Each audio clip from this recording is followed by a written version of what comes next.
Two people can have the exact same skill set, but only one of them becomes unforgettable. And the same can be true of books.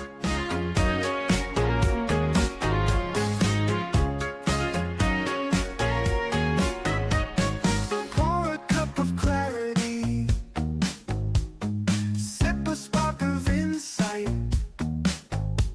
Coffee with Karma, your morning feels just right. This is the illusion at the center of the prestige. You've got two very talented magicians, and they are constantly trying to figure out how the other one does their tricks. And of course, I'm not going to give away the twist ending, but the trick turns out not to be the trick that one thought. In fact, both tricks, both of them are not what you thought. It's pretty crazy. It starts off what you think is kind of a historical, interesting film, and then it turns into something a little bit more genre. I'll put it that way. So, the trick is not the trick. It's how it's presented.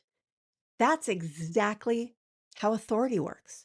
Hi, my name is Carma Spence, and I help established experts grow their authority primarily through the authority asset of a book, but generating other authority assets from that one crystallized piece of their IP. And I do it using AI ethically and gamification so that it is fun. Now, if you're watching this video on YouTube, please like this video, comment below, share it with others, and subscribe to my channel so that the YouTube algorithm knows that this video helps people like you who want to grow your business with books, grow your authority with books. So let's get to the three positioning lessons from the film The Prestige. Now, I've already kind of given you a framework of the film. The film is two magicians, both highly talented. One is killing it financially, the other is not. One is what appears to be a better magician than the other, but things are not all what they seem to be. And it gets very dark. They start actually doing things that are very dark, but I found it to be a very good film. I also realized that there are lessons you can learn from this film that you can apply to your books and authority. For example, number one, two people can have the same skill, but the one who controls the perception becomes unforgettable. Your book is just the same way.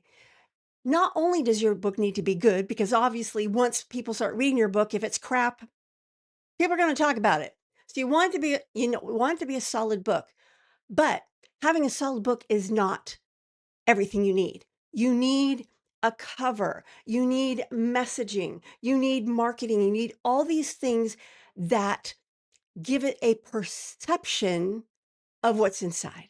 And it needs to be a perception that people want. I have this conversation with authors so often. They are constantly wanting to write a book that their ideal clients need. Your clients aren't going to buy the book they need. They're going to buy the book they want. And they're going to buy the book they want because they think it solves a top of mind problem. Now, you may know as the expert that their top of mind problem is really a symptom of this bottom thing.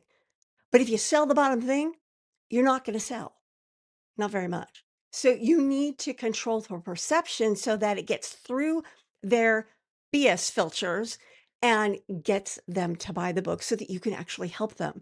Because it doesn't matter how awesome you are, if no one is taking you up on your services, they're not getting helped. Number two, obsessing over craft while ignoring the positioning is how you stay invisible. Some authors I talk to, they are so concerned with how good a writer am I? How can I make this the best written piece ever?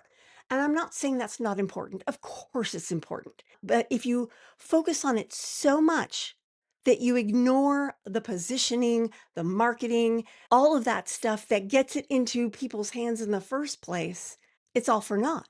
So you need to, yes, grow your craft, become the expert that you are meant to be.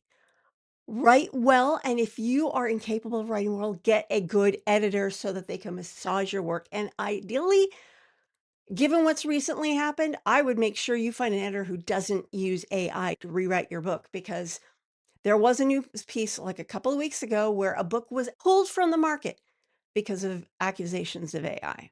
Now, that's in the fiction world, which is probably a little bit stronger than the nonfiction world, but believe me, it exists in the nonfiction world as well. And if it turns out that AI did all your thinking for you, that is a bad, bad thing. Bad thing. You don't want that. So be careful who you hire. Number three, don't focus on how it works because the market responds to what it means. And it's not just what it means in general, like you don't want to book this a definition. No, everyone's listening to that good old radio station. What's in it for me? WITFM.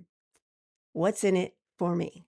So the positioning around your book, the cover, the messaging, all of that needs to focus on what's in it for your reader.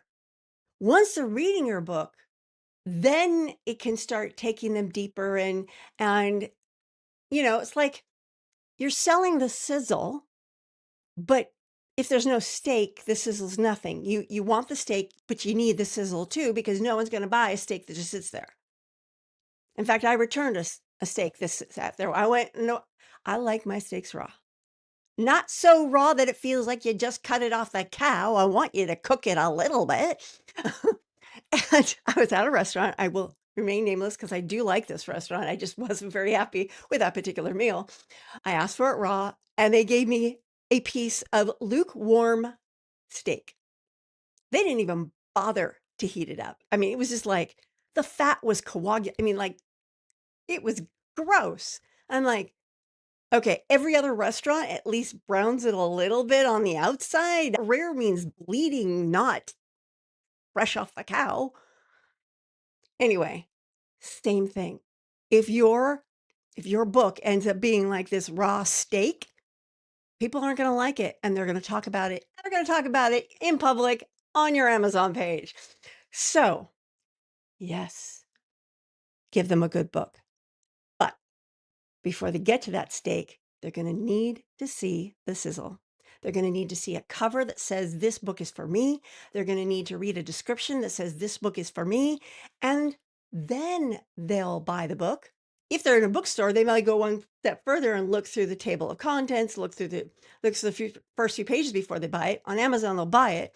And then they'll look through a few pages and go, "Do I want to read this now or later?" And if they say later, I don't know about you, but I've got hundreds of books that I haven't read yet that I fully intended to read. And they just sit there and not get read. In fact, I literally have boxes of books in storage right now because there isn't enough room in this house.